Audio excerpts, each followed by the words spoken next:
Continuing our farm system previews, we have the Cincinnati Reds and potential superstar Noelvi Marte. Let's talk about it. You are Locked On MLB Prospects, part of the Locked On Podcast Network, your team every day.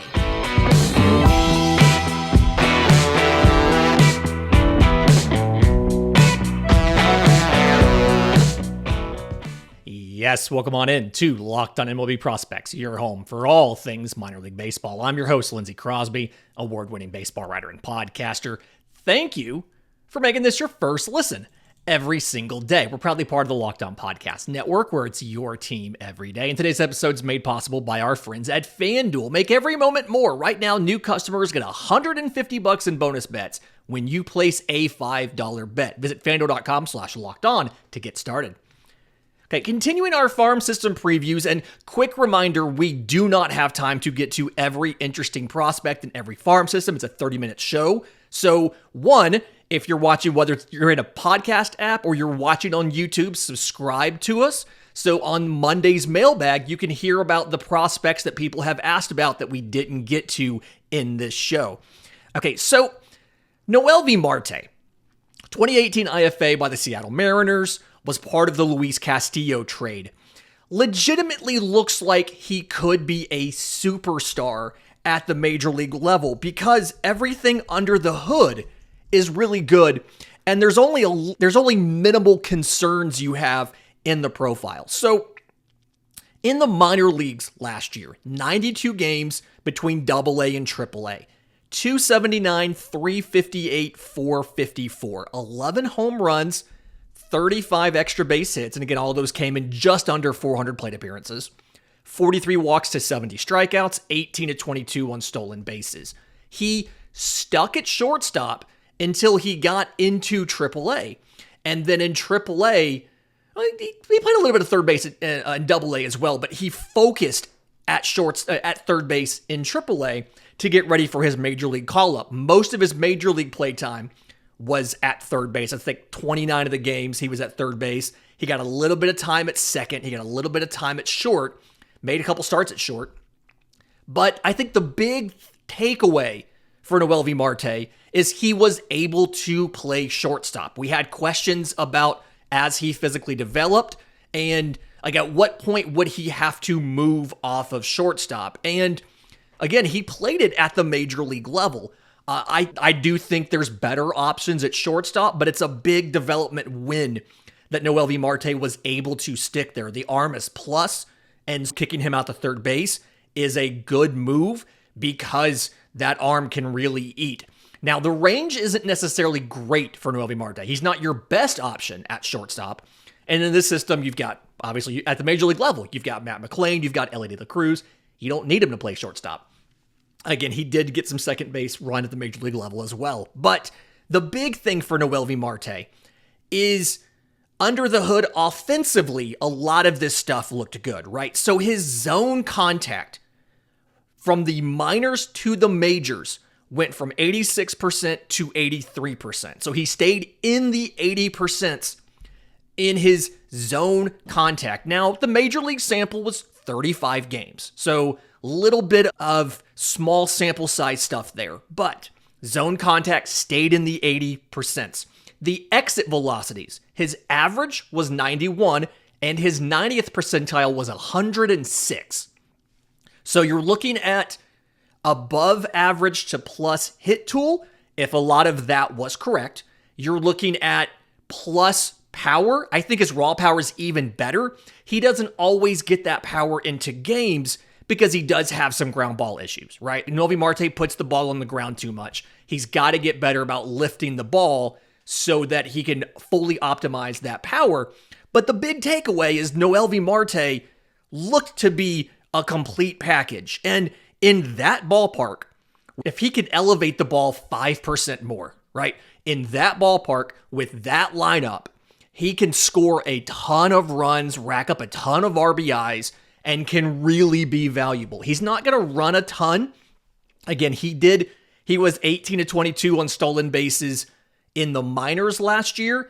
In the major league sample, he was 6 of 8. And I think that's something it doesn't feel like the speed is that great for Noelvi Marte. I think it's one, really good instincts, and then two, I do think against that lineup, or when you're in that lineup, it is easier to steal than maybe some other teams because there's so many offensive threats to worry about. I wouldn't expect a ton of steals from Noelvi Marte on a full season basis, but either way, I'd say probably 10 to 15 is a realistic number of steals to expect, but I also think he could hit 30 home runs if everything broke right. That's the kind of player you have in Noelvi Marte. That's essentially a star right there. You're playing third base, hitting 30 home runs, stealing double-digit bags, playing pretty decent defense. That's a pretty valuable player at the major league level. There's two pitchers here in the top prospects. First one is Rhett Lowder. First rounder, number 7 overall pick out of Wake Forest in last year's draft. You did not see him pitch after the draft, and it makes sense. His season went all the way into Omaha.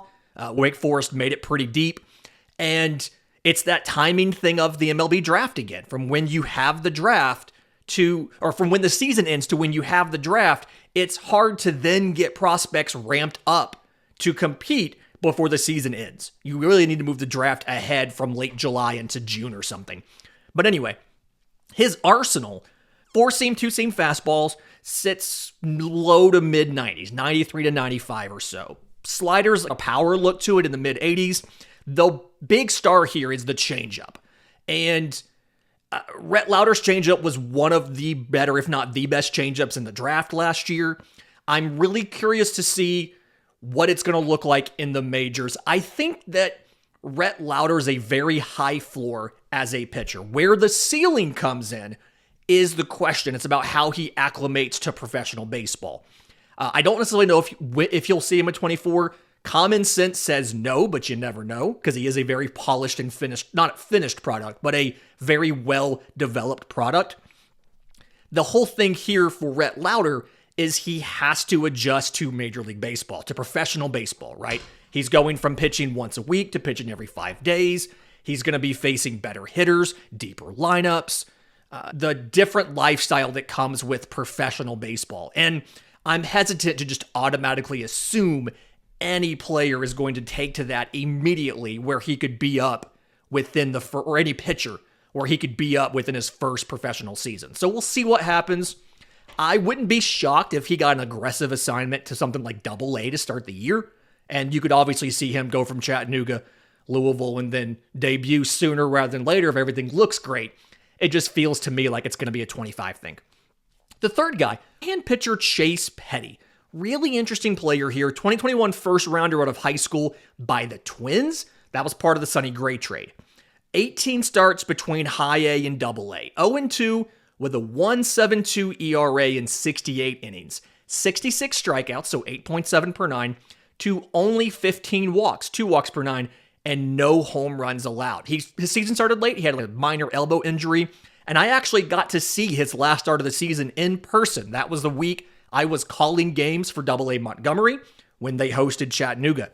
When he was drafted, it was a super high effort delivery and he was blazing 100 miles an hour. We didn't see anything like that when he pitched in Montgomery. He's sitting low to mid 90s. He's completely reworked the mechanics, right? So it's a lot of a calmer action. You feel like it's a lot more sustainable.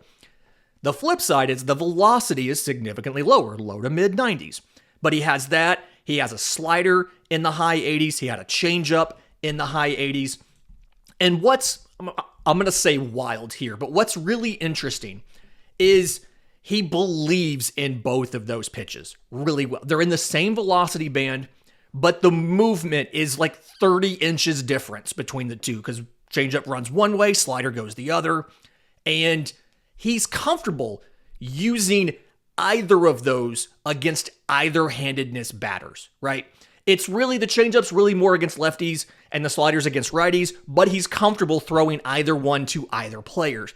And it's difficult to face him. Now, what he has to work on is, one, the workload. Because he started off hurt, he did not go very deep in his starts. He did 68 innings across 18 starts. Did not go very deep.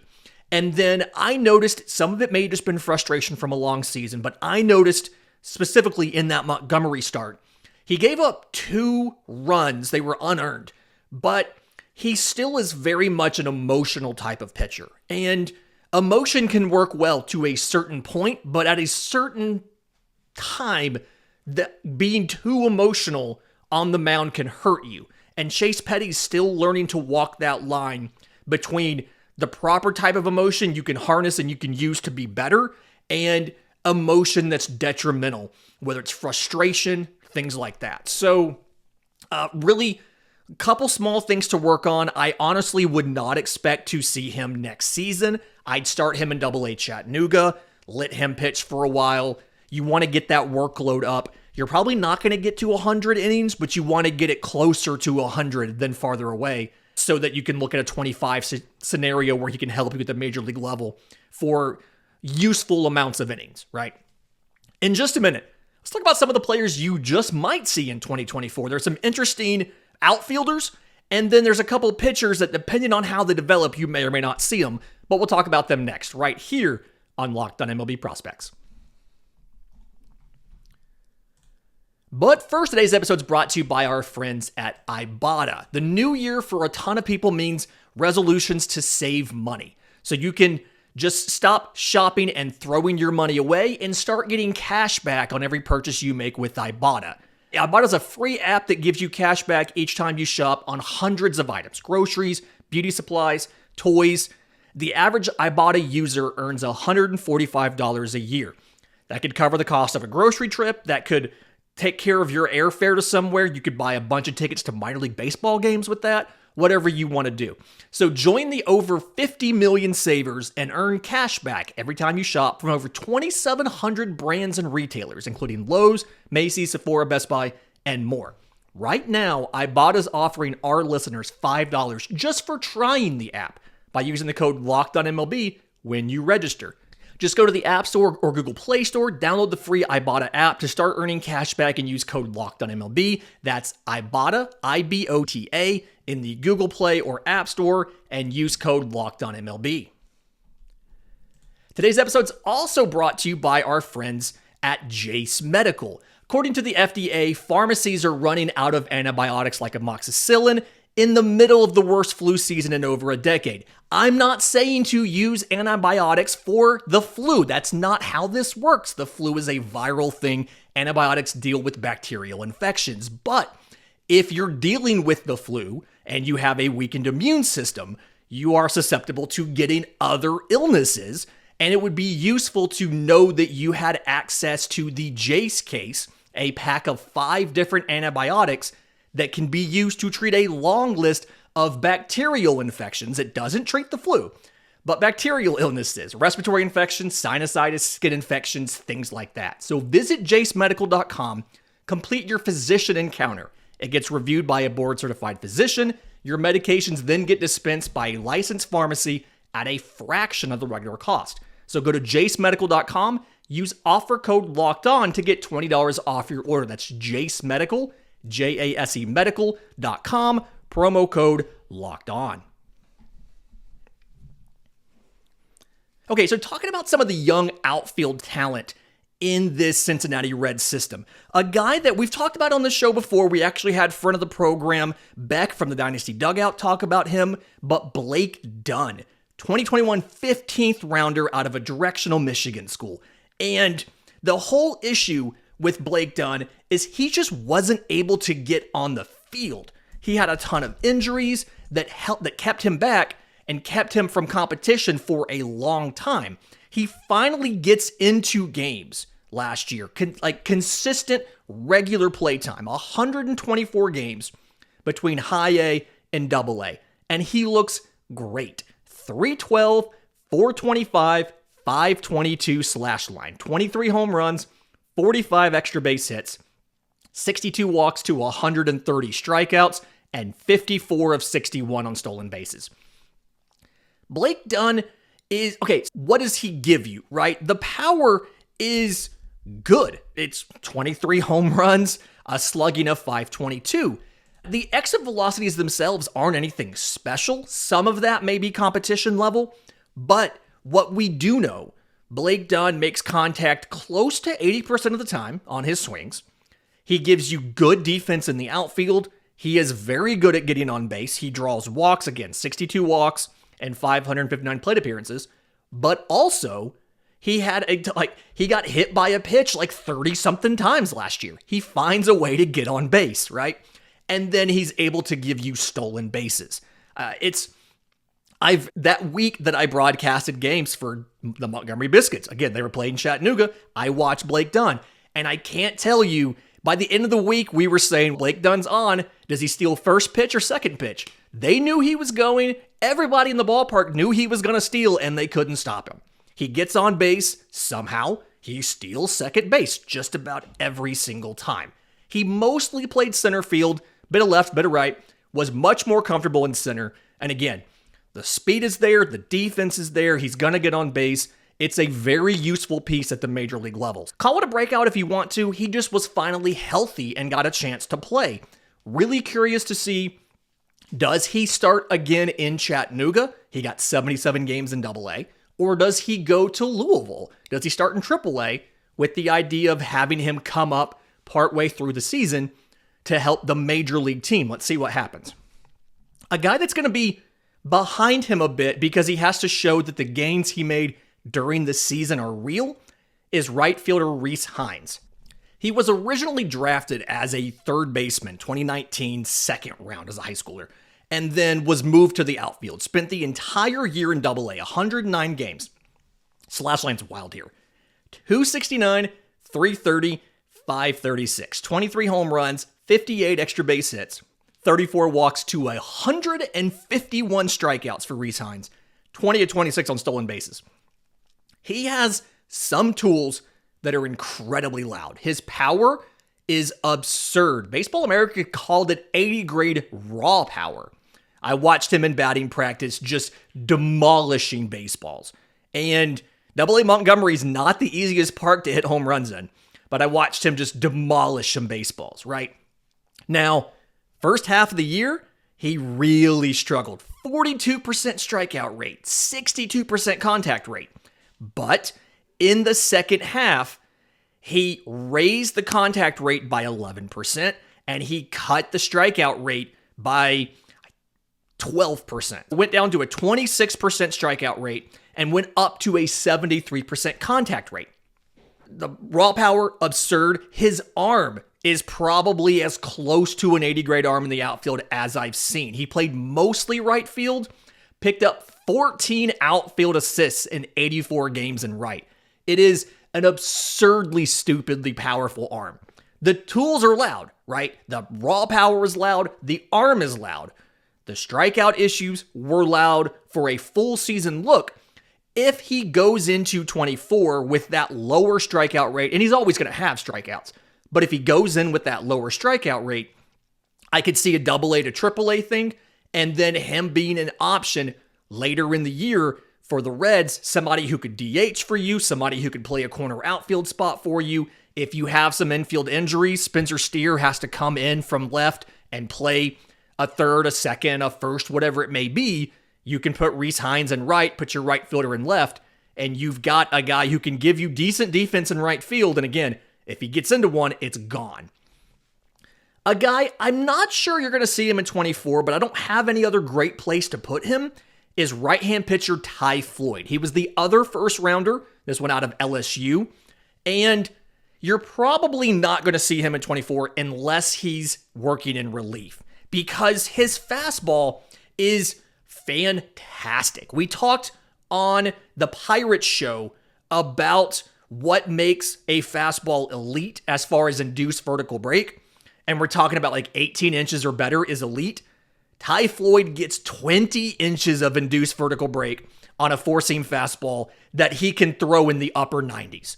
It is amazing. And because of his delivery and the way everything works, it's really hard to pick up out of the hand. And so hitters know it's coming and they can't hit it. And I say they know it's coming because in college he threw it 70% of the time. You don't have to have a bunch of other pitches that work that when you have a dominant fastball like that. And the development path for Ty Floyd as a starter depends on how those other pitches improve. He's got a sweeperish slider in the low 80s. He's got a changeup, sits in the mid 80s. He's got a curveball. It's a mostly vertical breaking curveball in the upper 70s. None of them right now are that great. They're fine. He can get by with them, but he's lived off of that fastball. If you're developing him as a starter, it's going to take him a little while to get those other pitches into more frequent usage, get his sequencing better, the confidence, all of that stuff. If you intend to use him as a reliever, which I don't think you should that early unless it's a temporary thing, you could see him up. The fastball's good enough, you could see him up this year working effective innings out of the bullpen, right? So it just depends on what Cincinnati wants to do with Ty Floyd. In just a minute, ton of lower level prospects to talk about in this system. We're going to try to get to as many as we can. We'll do that next, right here on Locked on MLB Prospects.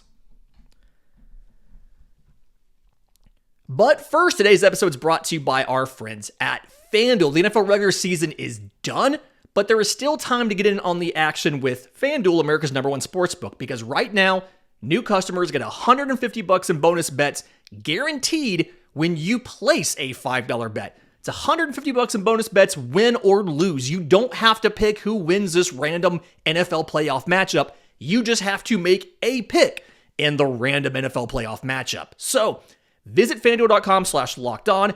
Go get your free $150 in bonus bets so that you can go out and hammer Cincinnati at plus 2,700 to win the National League. They should be ahead of the Padres at plus 1,800. They should be above the Mets at plus 1,700. Those teams should be farther back, really. But Cincinnati feels like they're a better bet than plus 2,700 to win this thing and make the World Series. Go hammer that, FanDuel.com/lockedon. Make every moment more with FanDuel, the official sportsbook of the Locked On Podcast Network. Final segment here on Locked On MLB Prospects. Remember that Locked On has launched the first ever national sports 24/7 streaming channel on YouTube. Locked On Sports Today is here for you 24/7, covering the top sports stories of the day with the local experts of Locked On, plus our national shows covering every league. Go to Locked On Sports Today on YouTube, subscribe to the first ever national sports 24/7 streaming channel. Okay, there's a lot of low-level, lower minors talent in this system to really, this is a very young farm system. Your most recent wave of players, they've all debuted. Your Matt McClain, your Christian Encarnacion, all of those guys debuted last year, right? Noelvi Marte is the last one from that group. And then the next group is probably led by your Blake Dunns, by your Rhett Lowders, guys like that is your next group to come up. And that could be as early as 24, but probably 25 or later.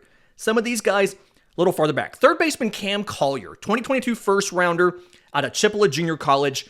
Really confusing player, okay? Let's just up front, really confusing player. So come in the draft, he was considered to be one of the best hit tools in the draft, right?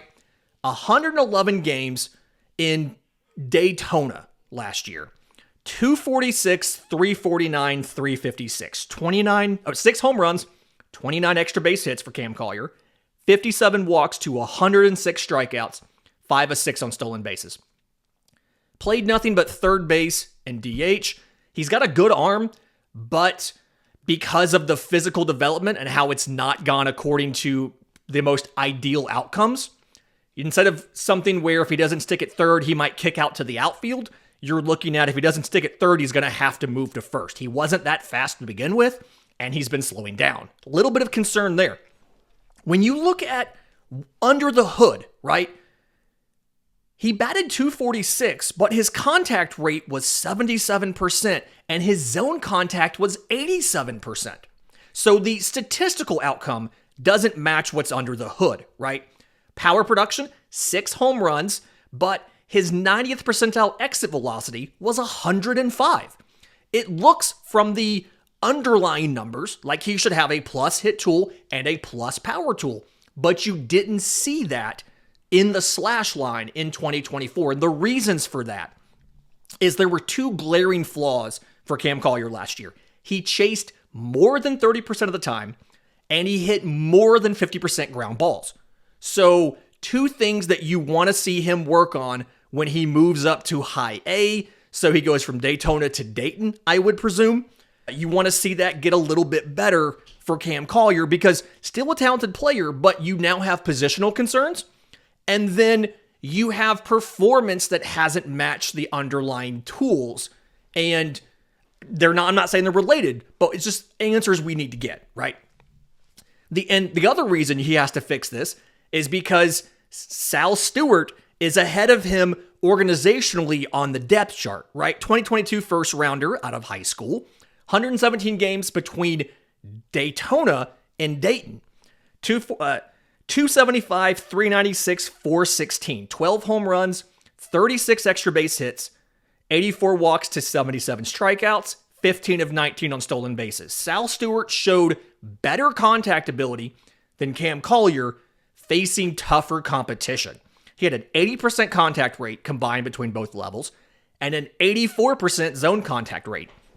Some of that's because he didn't chase as much. He was really selective with how much he swung. He swung under 45% of the time, right?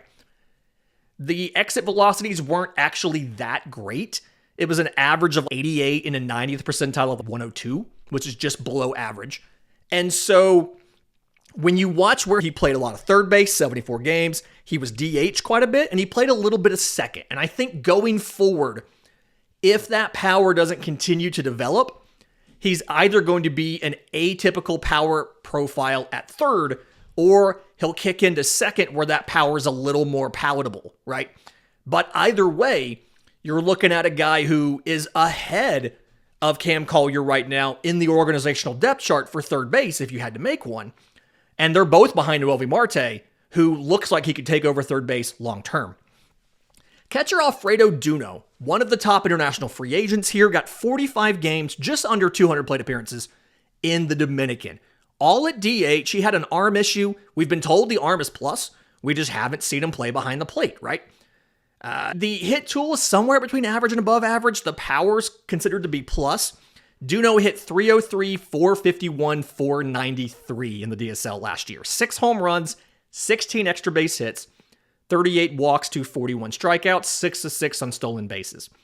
He's not incredibly fast. I really hope that he's able to stick behind the plate because you worry about the physical profile and where else that could play if not there, but maybe first base. We'll see what happens.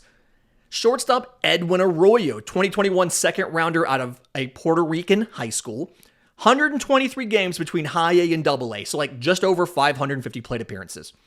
252, 324, 433, 13 home runs, 52 extra base hits, 11 of those were triples, 49 walks to 118 strikeouts, and 29 of 36 on stolen bases. He's your defensive guy, right? Everybody else plays second and third. We've got a guy here second and center field in a minute, first and third, all that kind of stuff. 116 games at shortstop, 7 DH. That's it for Edwin Arroyo. He's seen as he's your great defender. He should stick it short. He's a switch hitter, and both swings are the same. Contact rate, exit velocities, all of that, they're about the same. The exit velos aren't great, and so you're looking at a guy who has an aggressive approach at the plate, below average power, but right now, so far, enough contact ability to make it work. And he ran a 252 batting average, 118 strikeouts in 123 games. So you're going to be watching to see where that bat ends up. He needs to be a fringe to average bat to make it to the major leagues, but he's going to be your defensive guy at short if he makes it. A second baseman and center fielder, Carlos Jorge, 2021 IFA, got 109 games between single A and high A, so Daytona and Dayton. I'm sure that confuses everybody. 450 plate appearances, right? 282, 374, 464. 12 home runs, 36 extra base hits, 10 triples there. 52 walks to 100 strikeouts, and 32 of 41 on stolen bases. When I watch him, it feels like the reason he's playing both second base and center field versus shortstop is his arm. The arm is fringe to average, and he's got good speed. The defense is good enough, but I feel like the reason they had to bring him in from shortstop is the arm isn't quite there. The power's not quite there either. 90th percentile is under 100 miles an hour, but he can pull a ball really well. That's when he gets his home runs, it's because he pulls it right down the foul line and just inside the foul pole. Really aggressive in the zone too. If it's a pitch in the strike zone, he's got around 80% zone contact, but he's swinging 70% of the time, right? It is super aggressive in the zone, and it's just managing the chase is your key going forward for Carlos Jorge, and then seeing what power you can develop. Real quick, the dart throw guy I fell in love with that week I called games, catcher Michael Troutwine, 2021 13th rounder out of Northwestern, I believe. Batted .248 on the year, split time between catcher, left field, right field. Looks to be pretty good behind the plate, both defensively, had the 30% caught stealing, as well as dealing with the pitchers, managing the staff. Seemed to do really well. The team seems to like him. Fills in on the outfield corners on occasion. A gamer, a dude, it's probably, as of now, a backup profile. There's not a ton of power. Again, he batted .250, but a guy that the clubhouse is going to love, that's going to be really valuable in a leadership capacity. Fantastic week this week. We're doing a couple more of these. We've got the Cubs to go. We've got the Brewers to go, so stay tuned for that. And in the meantime, remember, it's always a great time to pay a minor leaguer.